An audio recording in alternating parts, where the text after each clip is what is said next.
Aravalli RTO કર્મચારી દ્વારા અકસ્માતો નિવારવા ટ્રાફિક જાગૃતિનો કાર્યક્રમ યોજાયો હતો। હાલમાં અંબાજી જતા પદયાત્રીઓ માટે ઠેર ઠેર સેવા કેન્દ્રો શરૂ થયા છે, ત્યારે અરવલ્લી આરટીઓ કર્મચારીઓ દ્વારા અંબાજી જતા પદયાત્રીઓ માટે ચા નાસ્તાની સાથે અકસ્માતો નિવારવા ટ્રાફિક જાગૃતિનો કાર્યક્રમ યોજાયો હતો, જેમાં જિલ્લા કલેક્ટરે વાહનોને રિફ્લેક્ટર લગાવી પદયાત્રીઓને રેડિયમવાળા જેકેટ અપાયા હતા।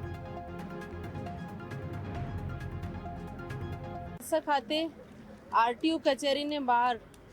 પગપાળા યાત્રીઓ જે અંબાજીના દર્શન માટે જઈ રહ્યા છે, ભાદરવી પૂનમના મેળામાં સહભાગી બનવા માટે, એના માટે સેવા કેમ્પ વિસામોનું પણ સુંદર આયોજન કરવામાં આવે છે અને સાથે સાથ ટ્રાફિકની અવેરનેસ અને જે શ્રદ્ધાળુ યાત્રિકો જે જઈ રહ્યા છે એમને કોઈ અકસ્માત નહીં નડે અને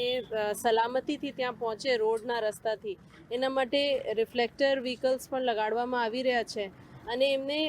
આ રિફ્લેક્ટર જેકેટ્સ પણ આપવામાં આવી છે, જેને ખાસ કરીને રાત્રે પણ પગપાળા યાત્રીઓ જે છે આ સફર કરતા હોય છે તો એ દેખાઈ જાય અને ખાસ સલામતી ઉપર જે સરકારના એમાં ઉદ્દેશ્ય છે કે સરકાર